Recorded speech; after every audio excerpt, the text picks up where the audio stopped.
Welcome to the Interstate Mets Report with your hosts, Nelson and Chris.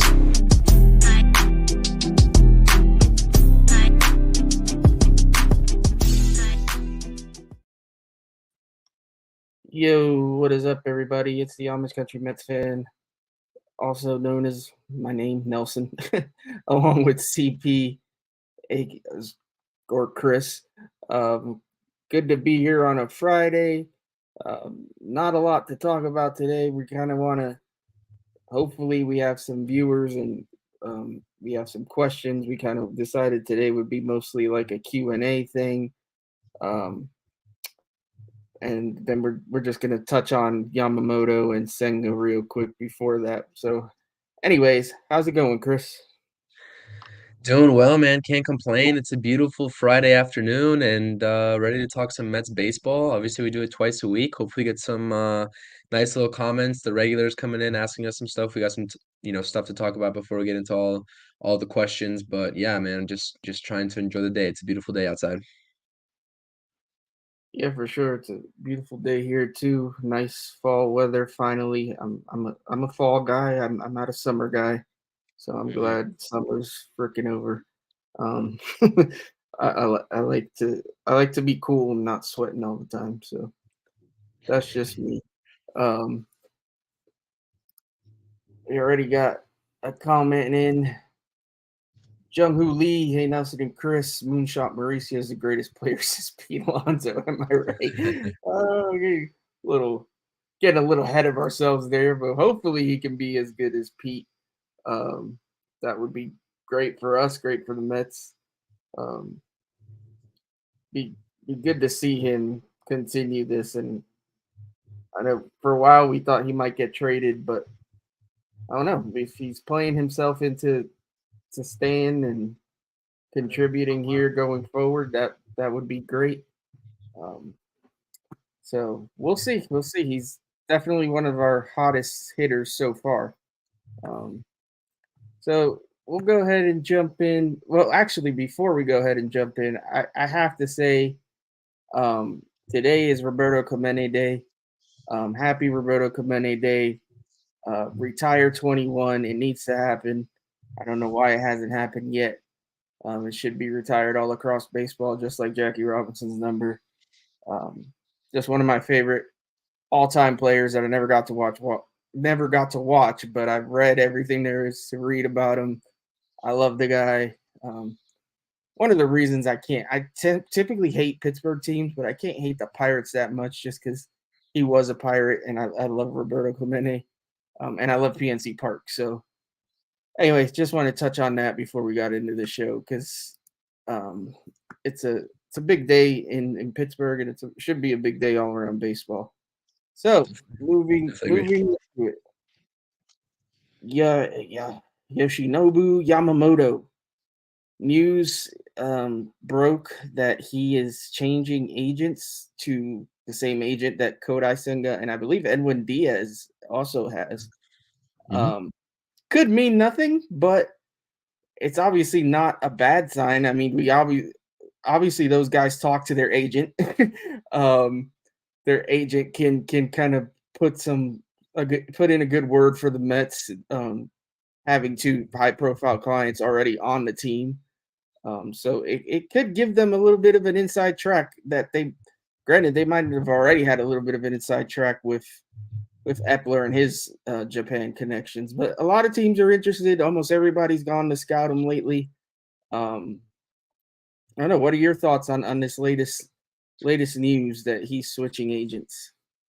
Well, like you said, I mean, it could just be nothing. I find it hard to believe that there isn't some sort of at least distinct connection there between the whole Edwin Diaz and Kodai Senga comparison with the agents.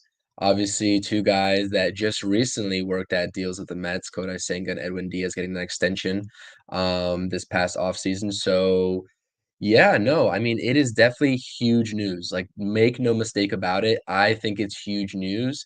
And I really hope that this is going to be one of the first moves the Mets do make this offseason is signing and bringing in Yoshinobu Yamamoto. I think that should be the first move. Um, externally at least, when you're talking about free agent or trades, I think you sign Yoshinobu Yamamoto first. He's going to have a lot of suitors. Yankees presumably will be on him, and like you said, every team in the MLB right now has had scouts at some point scouting Yoshinobu Yamamoto. So he is going to be a hot commodity on this free agent market. So no, 100% agree. Yeah, I mean, not much more to say about it, really. He's obviously at this point might be the number one target as far as Mhm. starting pitchers are concerned. Um, Obviously, I think he is. Urias is out the window. Otani is not going to be able to pitch next year, so you can't really count him. So it's Yamamoto, and I mean, some people might argue Snell. I don't like Snell. I don't want nothing to do with him.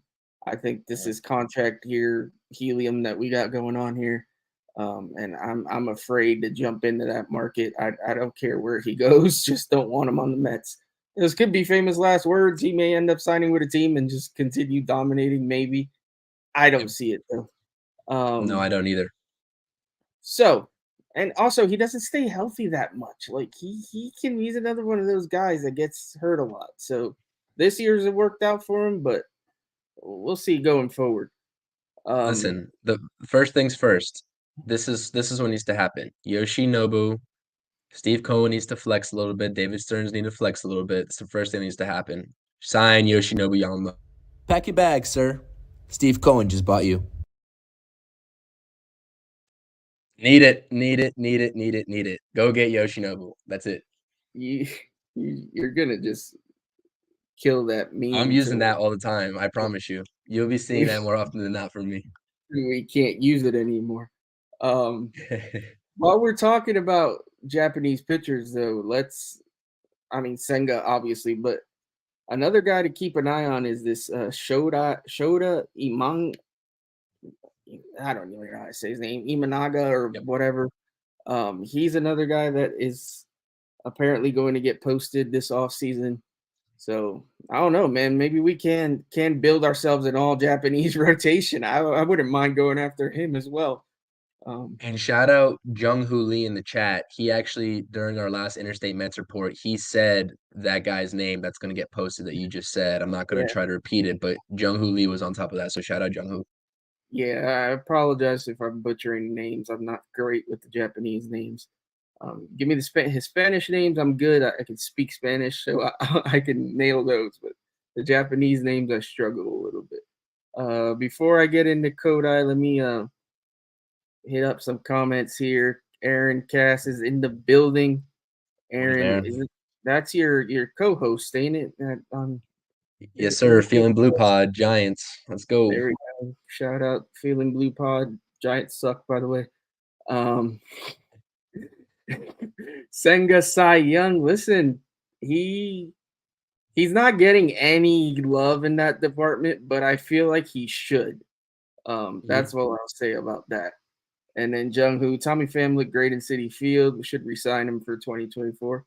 That's possible, although you could argue DJ Stewart might have stolen that role from him. Known three-hitter DJ Stewart because he's batting third today.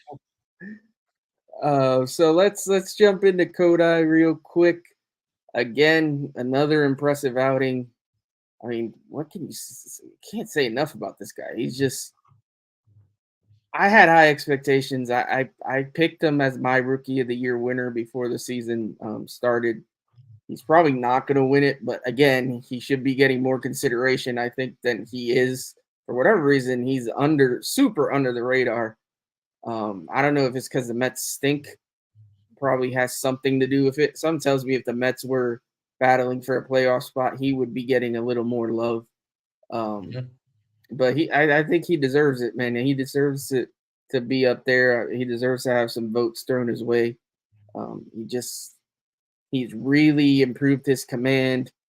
His strikeouts. He's getting like 10 strikeouts. Almost seems like every game.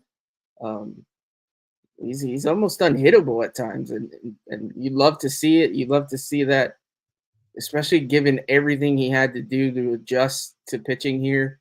Um, it's really exciting to see how good he is. What are your thoughts on Kodai? What is there more to say on Kodai Senga? Seriously. Um, I just don't know. I mean, he's getting, double digit Ks. He's brought his ERA down to 2.95. He went 6 innings in his most recent outing, obviously, in that huge win, last game of the series against Arizona. Everyone said coming into the season that his ghost fork was going to be an issue in terms of command. He's going to be throwing it for balls. Nobody's going to be swinging at it. And guess what? He's made quite the impression on everybody around the league in terms of swing and miss rate on the ghost fork pitch. And yeah, I get it. Sometimes it is hard to command a pitch like that, but he gets a lot of swings and misses on that. And I think that obviously everyone knew about the pitch moving, going forward into, the Mets signing him, but they just weren't giving him enough credit. I think Kodai Senga, honestly, I don't know why, but I just feel like it was a massively underrated signing when it first happened.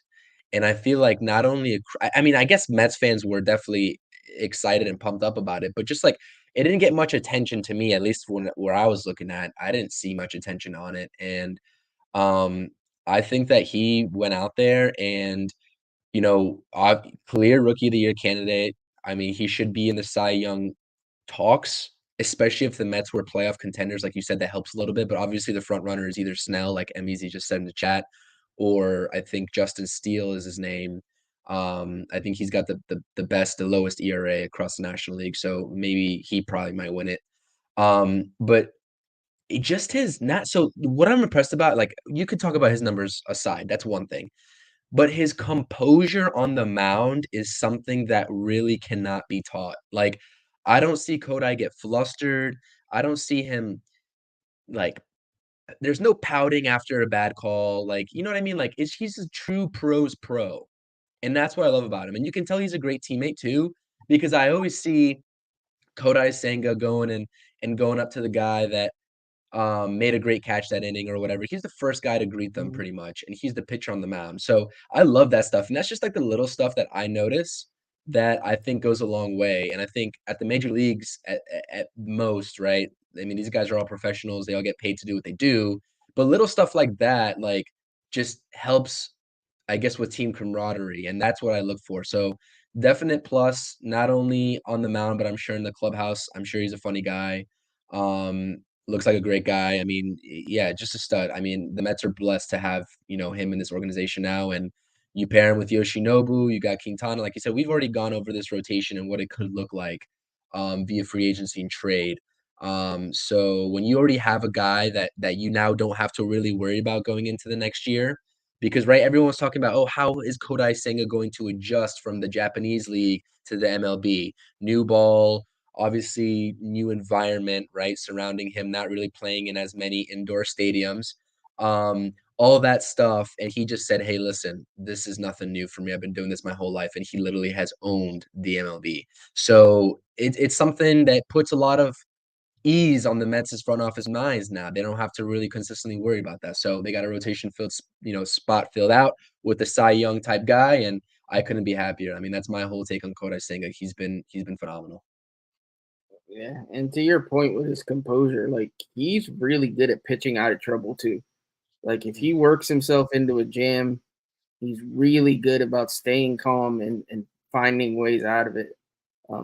He Gary said it the other night. He's really good at limiting the damage and just not letting things get out of hand. And that's important in a pitcher. We saw that with Jacob DeGrom before he was dominating every start. There were times, especially I remember 2015, even in the playoffs specifically, he would get in some jams, but he would gut through it and find a way and keep us in the game, and we'd find a way to win. And I like that in a pitcher. That's important in a pitcher, especially in big games. So yeah, man, I think I don't want him to be the ace because I'd like us to get somebody to be that ace and him be able to be the number 2, but I think he's good enough to be an ace on this staff. Mm-hmm. Yeah, and I said that um, too. Just yeah, in year 2, not putting that pressure on him to be the ace. yeah. So just before we get into talking about the rookies, I do want to mention the our goal was to make this like a Q&A type deal. So if you have questions about the Mets, regardless of what they may be, throw them in the chat. Even if it's not about the Mets, give us some goofy questions. I don't care. Just give us something to talk about. Yeah, we're here to talk today, honestly. This is about y'all. Yeah, so just give us something in the future. If you guys want to join in on the show, let us know. We're happy to have people jump on. You can send us a message, you can leave a comment, whatever. We'll figure it out and we'll work something out. We had JNY Sports before. We've been trying to work out to get our buddy Matt back on at some point, but he's got a busy schedule, so it's a little tough. And he's got He's all football in on content. football season too. Yeah, and he's all in on football content. So all good there. But if we can make something work before the season's over, that would be great. Um, so let's jump in now to Wait. Before we jump into oh, we went dark, 0 dark 30. Oh, I got you. Before we jump into the Mets rookies, I want to get your thoughts and opinions because it just dawned upon me about this topic as I'm loading this little background in here for us to use. What do you think of mhm. Mr. Scherzer being out for the season now? What do you think about that? What are your thoughts? What are your feelings about that? I think Billy Epler pulled off a master class and completely uh, won that trade, no matter how you slice it. Even if Acuna doesn't really turn out to be anything, we didn't lose. I mean, what they get a couple starts from him. He wasn't all that. I mean, he wasn't bad, but he wasn't all that great either. He's probably Yep. not going to be able to pitch in the playoffs. I'm sure. I guess he'll be back next year, but I mean, I think we won that one. It's hard to argue that we didn't win that trade. Um, it sucks. I don't want to root for anybody to get hurt. But I mean, the guy was a jerk. I he went out talking crap. Like if he would have gone out and just like let it be and just not tried to throw the Mets under the bus, I think I wouldn't feel as jaded. But like I don't like the way he went out and just started Mhm. talking junk as soon as he left. And then he eventually tried to walk it back a little bit, but I don't know. I just didn't like his attitude. This is what we get for signing former National League East rivals. I hate doing it. I hate it. Ever since we've done it before. We did it with Tom Glavine. Tom Glavine is one of my most hated Mets. I And always say secret he was a agent. double agent. I hate that dude with a passion. I never want to see. They better if they ever do like more old timers days or whatever. I do not want to see that man back at Citi Field in a Mets uniform. Like I will make a point to go there and boo the shit out of him. I swear to you, I hate that dude. Um, so yeah, that's my take on that. So what what about you? No, I mean, I agree with you. It's just hilarious, like, not his injury per se, but just, like, what Billy Epler was able to do. Like, when he made that trade, not only did they save cap, they saved some of the cap hit, but they got literally a top 50 prospect for him as well. And that's like hard to do when you talk about a guy that's in his 40s on the last legs of his career. I get that at that point in time, the Rangers were, I'm pretty sure they were leading the division at that time, right? Because they just had a massive slide over the last maybe like month, I want to say, or last 3 weeks at least. But, Mhm. and I know that they were trying to get desperate. The Rangers haven't been what, we are used to seeing the Rangers be, right? They had a couple years there in the past where obviously they made that World Series, obviously dropped it to the Cardinals, but they were sort of a powerhouse at one point, right? And so they made big moves. They signed Seager, they signed Simeon, they signed DeGrom, right? And Jung Hoo Lee says it here. They want a refund, or they're demanding a refund for DeGrom and Scherzer. I'm Um, sure that they do. Yeah, I mean, it's just like, and like I said, I don't know if I want to give Billy Epler credit because I don't know if he was the mastermind behind those deals. I don't know how much help he got at the I don't. deadline, so I'm just going to give I him mean, credit he because I couldn't have don't know got. who He else. got help from who? What was that? Got help from who? I I I mean, they have advisors for a reason. Somebody could have been Yeah, helping him. but I don't know come on. what role. He was the GM. Let's give him his credit. Like he obviously was the mastermind of the deal. We can't like keep shitting on the dude. Like he did the job this deadline. And again, good for him. Like he has Stearns now to like really take charge, but he did what he had to do at the deadline. He might not be the greatest buyer in the world. Most pieces he bought sucked, but man, he sold and he sold well. Sure. I mean, I guess. I mean, I don't know. I'm worried about giving him his flowers, but I will give him his flowers. If he was the mastermind behind the deal, then so be it. Then good job, Billy Epler. Um, like I said, going forward though with the Stearns news, we talked about it. I don't think Billy Epler is going to be making that many decisions moving forward. I'm sure he's going to have some input on things, right? I mean, obviously they're Well, good yeah, buddies. They're probably going to work in tandem, but I mean, in terms of the pure negotiation aspect of it, it's probably gonna be the majority of Stearns. So, no, I mean, that was a great deadline. I mean, you can't shake it up any better than what the Mets did at the deadline, to be honest with you. And I would just hope that there's no Mets fans out there, especially not listening to the stream, that are still kind of peeved at what the Mets did at the deadline. Because I mean, if you're not convinced at this point, then I don't really know what to do, and I don't know like what to tell you. I hope the players, first and foremost, like screw what the fans think, screw what we think. I hope the players that were questioning the decision. I'm looking at you, Brandon Nimmo. I hope they got it in their minds that that was for the better good of the organization moving forward, especially when you're on a brand new 8-year deal. So I hope they're buying into the front office philosophy.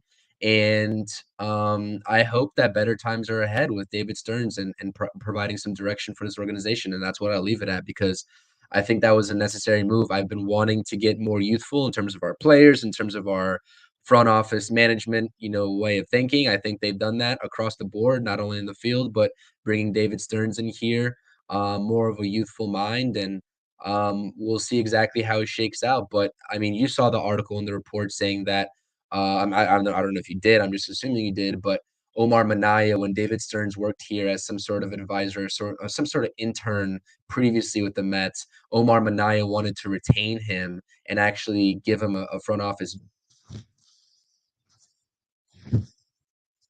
Oh, you got microphone issues again there, Chris.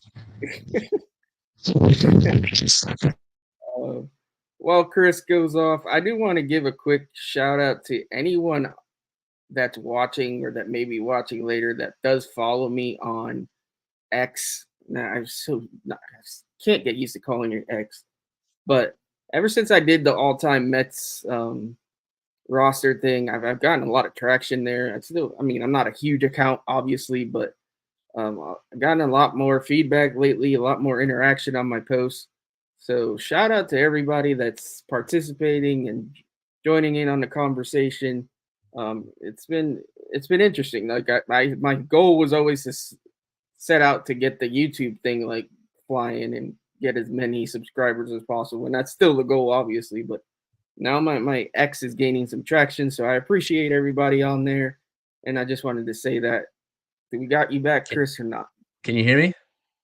I can hear you Can you now. hear me? Okay. Yep, we're No, good. I was just saying about David Stearns when he was serving as an intern before. Omar Minaya wanted to retain him in some sort of capacity in the front office, and it obviously didn't happen. So it's just funny how things go for full circle with that, and as it pertains to David Stearns. Yeah, for sure. No, that was back when the Wilpons had no money and they weren't willing to pay anybody, so hiring an intern wasn't on in the cards. Who knows? Who knows if he had stayed, what would have happened? Um, he was able to leave and learn somewhere else, and he's here now. And he's here now There with you an go. owner that willing to spend and has money. So it should work out better this way, I think. So yeah, man, it's be be fun to see what we know, like we talked about it last episode. We know he's gonna do something to make a splash. Almost every GM or president or whatever does it whenever they go to a new team. They want to make a statement, kind of, that they're here and um, they're here and they announce their presence with authority. Yeah. So we'll see what happens with that. Let's get on to the rookies real quick. Just, I guess there's not that much to say. Mauricio continues to do his thing. Beatty's hurt, but I guess it's not that serious. I don't even think, did they put him on the IL? I don't think they did. I think they said that he was able to come back here, or they think he's going to be able to come back. Alvarez is coming out of the funk a little bit. Vientos is picking it up. It's funny how fickle Mets fans are, because they were ready to throw Vientos on the side of the road, and now you got people saying, "Oh yeah, well, look, you got to give him a shot and get rid of Beatty." It's like, come on, people, can we chill? I don't know. You can't base things off of one little streak. We gotta see going forward what these guys got going on. Interesting note: Mauricio is starting at third base today, so That's huge. They haven't really started him at third all year. He did play third in the Dominican League, so we'll see. We'll see how he looks out there. He hasn't looked bad at second base. Not that he really had that many crazy plays, but he's handled the easy ones pretty well. I haven't seen anything crazy. Granted, I haven't watched. I'm not gonna lie and say I've watched every single inning, but I don't think he's looked that bad out there. First things first, can you still hear me? Yep, you're still good. Okay, good. If I cut out at any point, just let me know. But yeah, no, I mean Vientos's recent quote unquote, if you want to call it a surge, he's still hitting only 220 in his last 15 games, 189 over his last 7 games. So it's not really a surge, but I guess for his standards it is. Good to see him hit it, home run. Forgot when it was, but it was a laser off his bat. Yes, that is huge that Mauricio is playing third base. I want to see. That's what I'm going to be watching, to see if he looks competent out there, because that would be huge. That's a huge insurance piece to have in case Mr. Brett Beatty on your screen here doesn't work out. I'm just saying that in case, right? Not giving up on the kid, but in case. Again, I'll say it in case. But yeah, it sucks for Brett Beatty. Obviously, groin injury. I think Jung-Hoo is saying it's not serious. The imaging looked fine. He's good to go whenever they designate him back. He didn't even go on the IL. The one thing I wanted to say is that, as it pertains to Mark Vientos, is that in the post game they asked him about his little recent surge, and he was just saying how he's getting more comfortable the more reps he gets. And I just I think SNY tweeted that little post game interview out, and I couldn't refrain myself from commenting a little meme about Buck Showalter just figuring out the formula to Vientos' success is giving him more reps. Yeah, imagine that you actually play the kids and they start to succeed.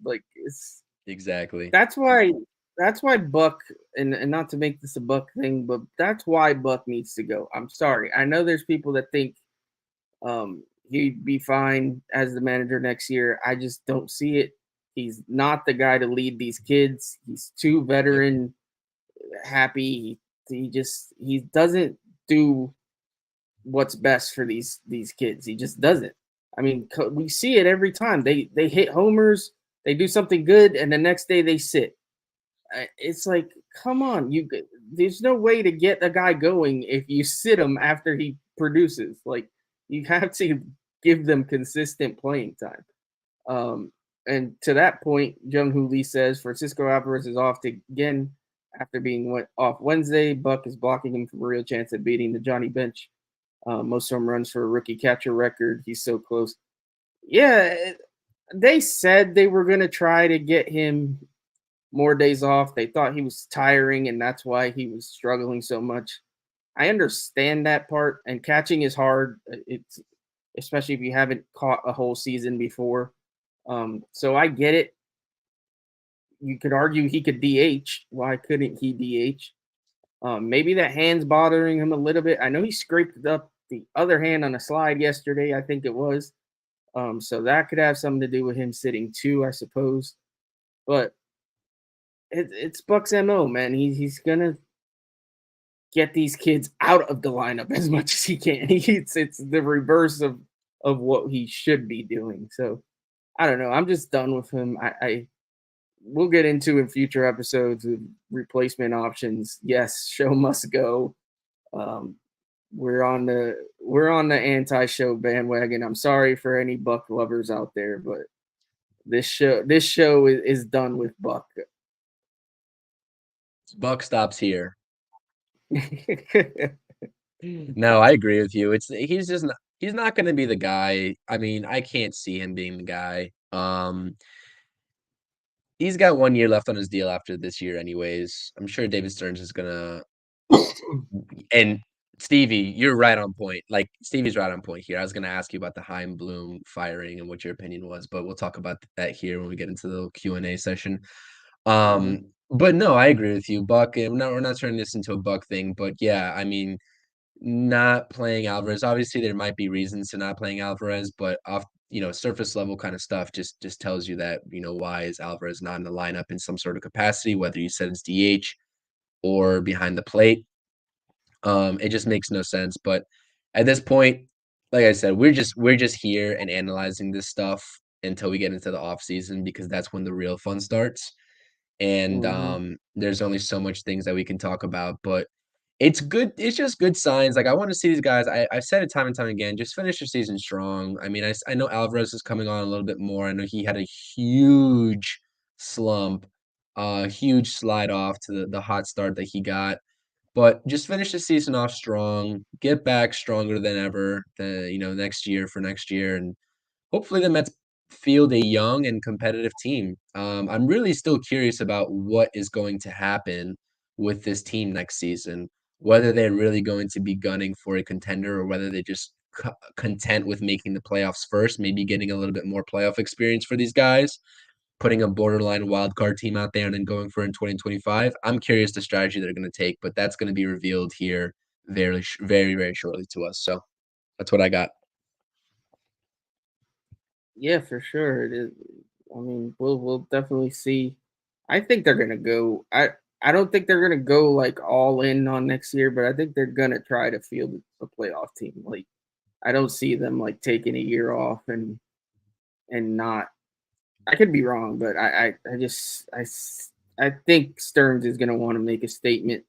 And losing in your first season isn't really making the statement you want to make. In my opinion. I was just gonna say that. I agree with that 100%. And I mean, you Yeah. think we talk about this 1 year gap between 2024 and 2025 and their goals for it. I mean, the free agent that you signed presumably in 2024 is going to be here in 2025 unless you're signing a veteran to a 1 year deal. So these players are going to either, they're still going to be here whether you're gunning for it, World Series or not. Those guys are going to be here. So that shouldn't be the reason why they don't sign people in my estimation. Whether it's about experience in 2024 or actually going for it doesn't really matter. Just sign who you need to sign, and if you like a guy, there's no, oh, we're not signing him because we're not competing in 2024. You know what I mean? That's just not plausible. It's not the acceptable answer. So I don't foresee that happening. And like you said, David Stearns not making the playoffs, missing the playoffs in your first season, taking over much anticipated signing. I think someone said he's getting paid. He's the highest front office guy in baseball, or up there with the Dodgers guy. I think Friedman, I think is his name. I think he's making a little Yeah. more, but yeah, Stearns is at 10 million a year. Yeah, so it's not a good luck to not make the playoffs. So I fully expect the Mets to field the competitive roster in 2024. Yeah, for sure. All right, we're gonna to close this out. We wanted to do a Q&A. We don't really have many questions, but if you're in here, please, if you got a question, let us know. But we'll jump into the Stevie Mac comment. Sorry if you talked about Chaim Bloom already, but he might be worth bringing in if he doesn't get another GM job. The pitching factory he built in Tampa is legit. Yeah, I mean, we've seen the Dodgers specifically do it. They have a whole like faction of like pretty high big name like front office executives. So it's not unheard of to bring in a guy like that and have like a three-headed monster. I don't know. He could be like the vice president or whatever. However, you can give these guys any titles, to be honest. Yep. I guess the knock on him I was reading in Boston was he had some leadership issues, and if that was the knock on him, that shouldn't be a problem here because he wouldn't have to be the leader. Stearns is the leader, and he's got Epler as well, and then they can all work together. Would remind me almost of when we were in that gray area where we had an interim three-headed monster. It was Minaya, I believe JP Riccardi, and somebody else. Might have been DePodesta. And they were like all in charge of the show until we could find somebody. So it would be something along those lines, but in my opinion, better. Although I love Minaya, but I think at that point Manaya's a good scout. I'll give Minaya. He's good at scouting Latin players specifically, and I think with a better ownership group, he really could have done something with that team in the mid 2000s there, 2005, 6, 7, 8 rosters. But obviously, we had the cheap Wilpons, and we always were. It felt like a piece or two short that they weren't willing to spend on. So, yeah, man, I don't know. If he's willing to come here, I wouldn't mind it at all. Like it couldn't hurt. I don't see how it would hurt anything. What are your thoughts? I wouldn't hurt anything, to be honest with you. I mean, he didn't do the job in Boston, but it wouldn't hurt at all. And like you said, he would not need to be the leader under David Stearns, right? Having that, like you said, three-headed monster between you say three-headed monster as I really didn't want to give Epler his props for the trade deadline, but it reminds me of that meme with the dragons, and you have the two scary looking dragons, and then the goofy one And that's one the goofy third one. looking So that's how I would think of that three-headed monster. But no, I mean, I agree with you. If it works out, it works out. I don't think it's necessary, but I don't think it would hurt. Unfortunate that he couldn't work out in Boston, but I really do think that firing was justified with the way things have gone over there. But yeah, I mean, I don't know. I don't know. He's respected around the league. He's done some great things around the league, I think. In Tampa, like Stevie said, great job, and you got to give him his props where props are due. I mean, he's a good baseball mastermind. I will say that it just did not work out in Boston for him. So, to his yeah, defense, I'd say, granted, he still struggled afterwards, but I think Boston's ownership put him behind the 8 ball as soon as he got in because they basically told him he had to trade Mookie. Yeah. And that's not something they ever recovered from, really. They didn't really get enough for Mookie. Mookie's obviously an amazing player, but they weren't willing to pay him. They paid Devers instead. I mean, an ownership group worth anything, I think, would have paid them both, and really kept that team together. But didn't work out, and then he got kind of screwed after that. So it was a weird trade. It felt really rushed, and like you said, they just didn't get much in return for what you would expect to get out of like a player like Mookie Betts. It was weird. yeah, it was definitely weird. Let's move on. Jung Hoo. This question's for me, apparently.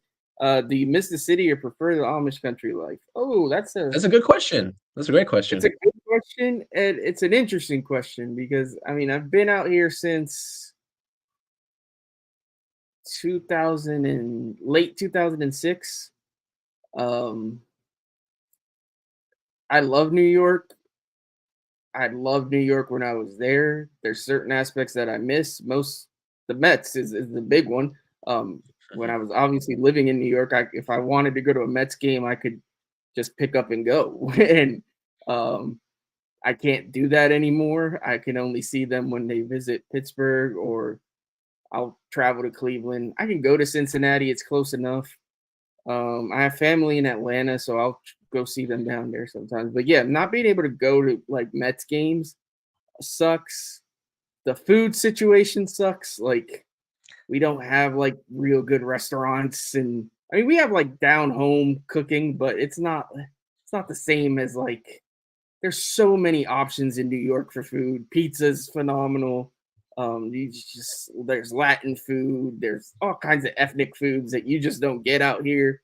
The Amish can cook. Don't get me wrong, but we have a lot of barbecue restaurants around here for whatever reason that are pretty good. But yeah, food is a thing. But I don't miss the overpriced everything in New York. I don't miss the overcrowdedness. I don't miss the parking issues. Even though I didn't really drive in New York. Public transportation, I do miss though. Like being able to hop on a subway or take a bus or something like that is nice. Out here, you have to drive absolutely everywhere. The bonus to that, there's absolutely no traffic. Where I live, there is if you see a traffic jam, it's a rarity. There's clean air. I mean, if you watch my videos, it's beautiful out here. You can't deny that. The worst we had to deal with was the Canadian wildfire smoke, and things got a little ugly there. But yeah, You man, had that in New York too, so I do, yeah. I do miss the city a little bit at times, but I can get to Pittsburgh. I can get to Cleveland. Buffalo's not too far away as well. So, yeah, man, it's. I don't want to keep going on and on, but yeah, it's not I wouldn't go back to live in New York if I had the option. I definitely would prefer to stay here. So. Moving on. Chris, worst first week in NFL. 40-0 beatdown or losing Aaron to Xavier Rodgers? I think it's losing Rodgers. Not even just bias. I think I guess the comparison I would make is losing 40-0 at home in prime time hurts your pride, but losing the guy who's supposed to make you a championship contender hurts your soul. And I don't think if you listen to my live stream with Matt yesterday, I know Stevie was there. Shout out Stevie. We were going over the situations between 40-0 with the Giants and the Jets losing Rodgers. And shout out you, Nelson, you're also there. I just don't think Zach Wilson's capable of taking the Jets to the playoffs. And I know we're not going to take this into a football talk. This is a Mets show. We're doing a Q&A, obviously. But yeah, I mean, I think losing that guy that you traded for to take you to the promised land definitely hurts a little bit more. But trust me, that 40-0 loss hurt me the most. So I won't touch on that question. I'm just going to be quiet. Nelson, should I wear a Yankees jersey when I die to finally break the curse? I will never condone wearing a Yankees jersey unless it's a life or death situation. Like you got to put it on or they're going to put a bullet in your head. Like other than that, I will not condone putting on Yankee paraphernalia. We don't do that here. Your thoughts? agreed. I'm not touching anything Yankees. I don't think you should either, Jung-Hoo. All right, this one's for you. If the Mets acquire Yamamoto and Imanga in 2024, do the Mets start a 6-man rotation? I think they start the 6-man no matter what, to be honest with you, especially in the early goings of the season. I think that's something that they should do regardless whether they sign both those guys or not. We talked about a guy like Lucchesi went out there and dealt his last outing. I know you're not a Lucchesi fan, but as a 6 starter, I think he'd be serviceable every 6 days, maybe even every other 6 days if you want to rotate that 6 spot between a guy like I know who we don't want to see Peterson. We probably don't want to see McGill, maybe Lucchesi, but I'd probably trust McGill more than Peterson. So if you had to, or like I said, if you sign both those guys, you still got Vassell to bring up and sort of maybe try him out too as a trial run. So I got killed in the comments section for that when bringing up Mike Vassell last stream. So there's plenty of ways to cut it. I think you're going to have to do it in the early goings of the season, especially for the new guys that you see on your screen here. But would also probably help Kodai Senga as well going through an offseason. Obviously, he'll probably get his feet under him in spring training. I'm a lot less worried about Kodai Senga, like I said, going forward into year 2. I'm not worried about him at all, but that'll relieve some pressure off of him as well in the early going. So I think that they go with the 6-man to begin the season, no matter what, like if they get both those guys or not. But by default, if you even get one of those guys, you're gonna have to go to a 6-man rotation presumably as well before they get their bearings with them too. So yeah, I think 6-man rotation is definitely in the Mets' cards. No matter how you shake it next season, if they go out there and sign one of the either Yamamoto or Imanga. So Yeah, I agree. I think if they don't sign both, I think I think they at least probably start the year with a 6-man. I don't know if they'd go Mhm. all year with it. If they have 3 Japanese pitchers in the rotation though, I could see them sticking with it longer term just because Mhm. that's what those guys are used to. So to just kind of throw them into starting every 5th day just doesn't seem like the best idea. So yeah, I could definitely see that happening. Easy. Would you trade with the Red Sox if Pete turned down the Mets' highest offer? I would want their young first baseman back in the deal. Yeah, I mean the Red Sox have a pretty highly touted farm system. Um, there's worse teams you could trade with, that's for sure. Yeah. Um, I think obviously we've talked about this Pete stuff over and over again. Obviously, the goal isn't to trade Pete, but like you said, if it comes down to it, he's not going to take an reasonable offer and it's not working out, then you have to trade him. And if you do, I like it. Yeah, I could think of worse teams to trade him to than the Red Sox. First off, you traded him to the AL where he doesn't have as much of an impact against you. Um, Although that could change if there's realignment that there's been rumored to come. And in that scenario, we may end up in the same division as the Red Sox. So that's something to think about going forward as well. Um, so yeah, I definitely trade for them or trade to them.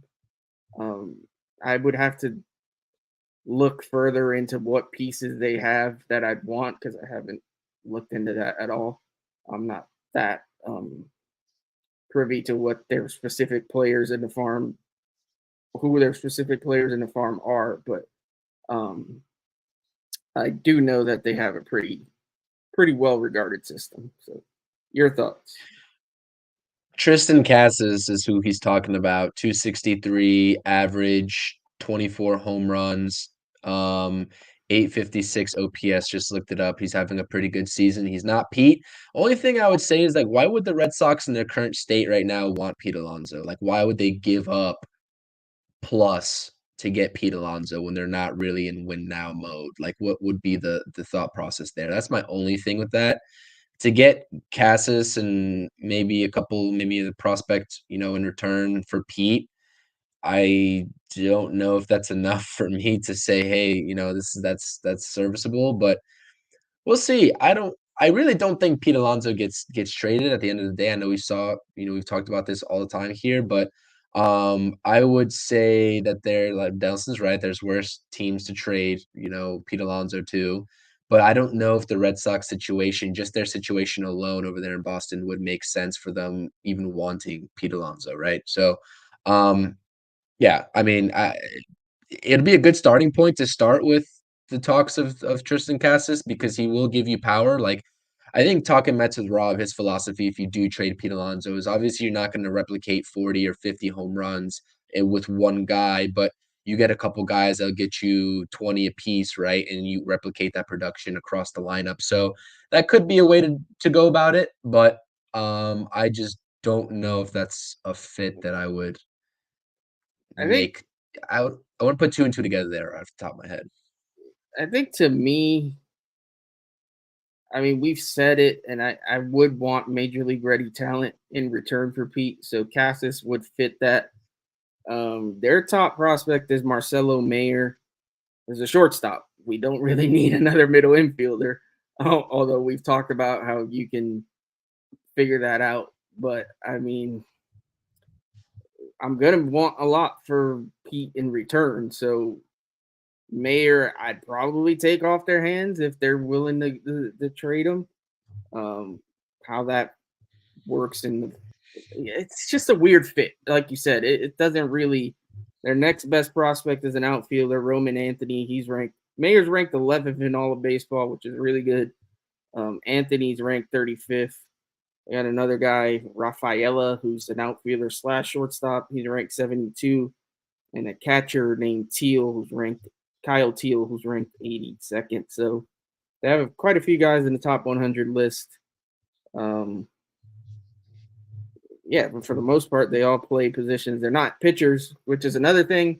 I would probably want pitching at some sort of pitcher. They don't have pitchers up in their looks like it like at the top of their farm system ranking. So I don't know. I still don't think it's quite the right fit, but we'll see.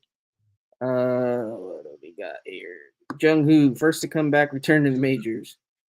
Urias, Franco, or Bauer. None of the above is my answer. I was gonna say, I'm not. I can't justify any one of those guys coming back into the league. Yeah, I really don't see it. They kind of screwed themselves. So, sucks to be them. Stevie Max, screw it, just all out on pitching. Burns, Senga, Yamamoto, Gray, Katana, Vessel. Yeah, man. I mean, pitching is a way to go. Building that bullpen too is another thing to think about. Going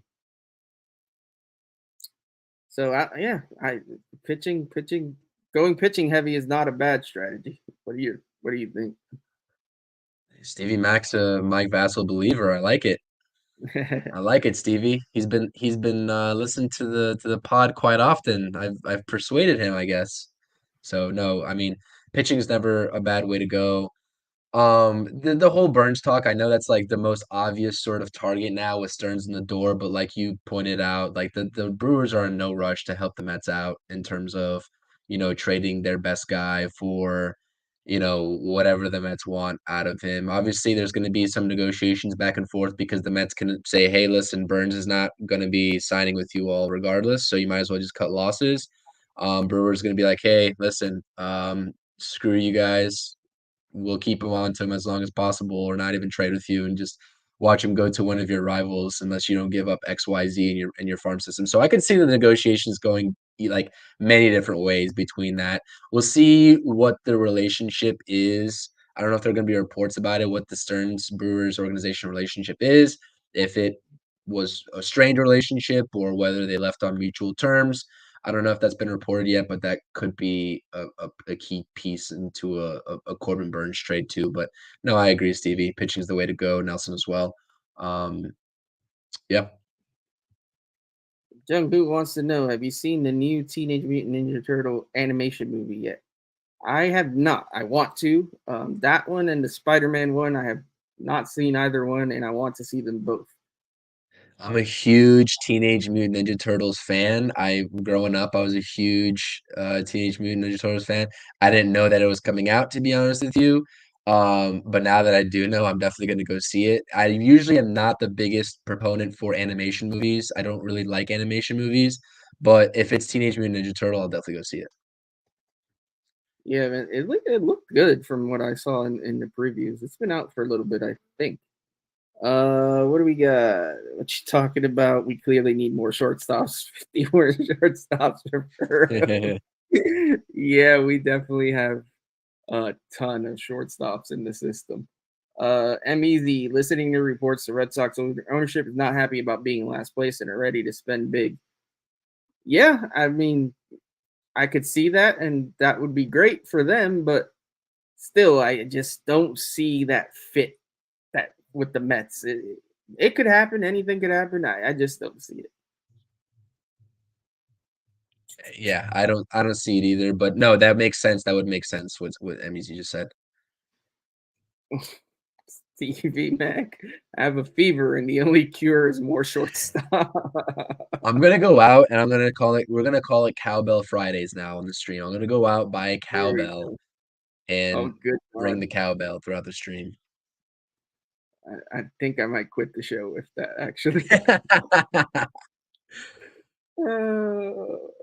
Luis Angel Acuna is overrated. I don't know about that. I don't know if you're just being a little bit of a comedian there, Jung Hoo, or what's going on with that comment. I know fans were a little worried because he didn't show any pop there for a while. Then he turned around and hit a couple homers. I still like the kid. I don't know way too early to give up on him. So I don't think he's overrated. But what do you think? Yeah, I think he's rising up a little bit. I mean, he's back up to 252 since he's been acquired by the Mets. I'm looking at his stats right now. Still only has those 2 home runs, so monitor that. But yeah, I mean, I don't know. I don't think he's overrated. I don't really like to get into the whole overrated talks when we're talking about prospects in Double A. We'll see.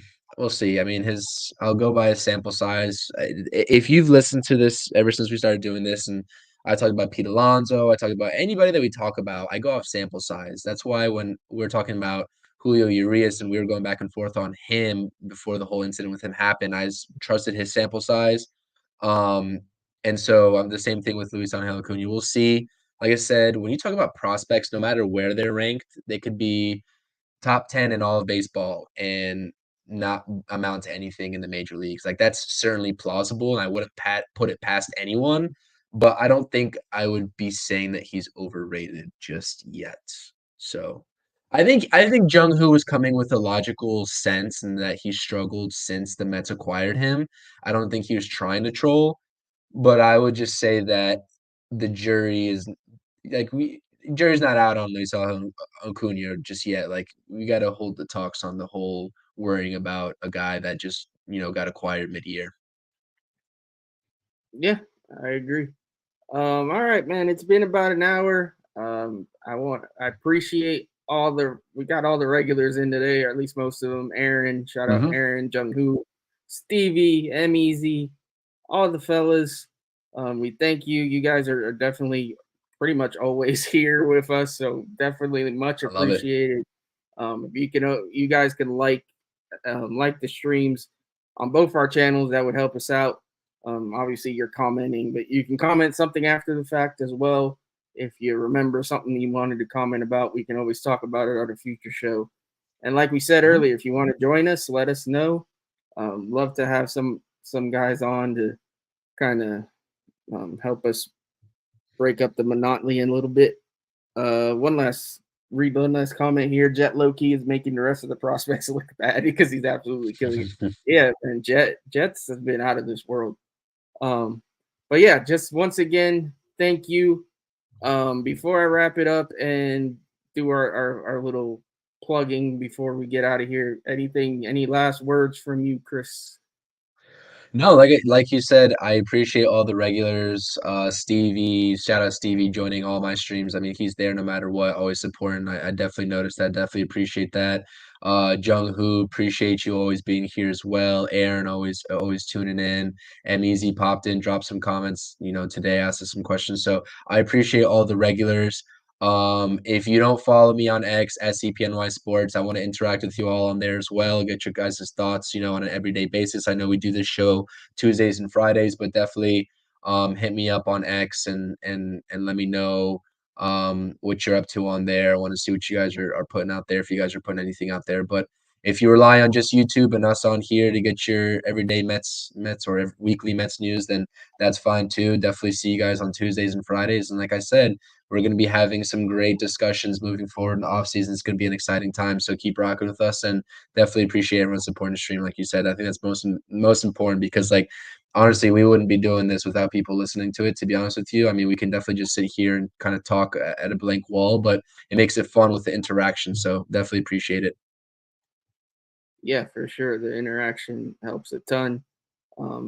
It's been fun. It's been a stressful year just because the Mets have been stinking, but it's still been fun. Obviously, appreciate you, Chris. Just before we head out of here, please follow me on X. Like I said earlier, while Chris was having some microphone issues, been getting a lot more interaction there lately. I appreciate anybody on here that is on X and has been joining in on the conversations. It's been fun. So follow me at Amish Country Met on X and subscribe to the YouTube here at Amish Country Mets Fan. If you happen to be on Chris's page watching, I know the regulars should probably subscribe, or at least you hope you have. But anyone new that hasn't, if you happen to be on Chris's page, please hop over. Please subscribe. I'd appreciate it. Or vice versa. If you're on my page, please hop over to Chris's and subscribe to his YouTube channel at CPNYSports. And like he said, he's also on Instagram and X, same handle at CPNYSports. And follow us on X at Interstate Mets. I post a lot of I think we both do, but I post a lot of my like polls and stuff like that. I retweet them on the Interstate Mets account. So if you find that, you can interact there.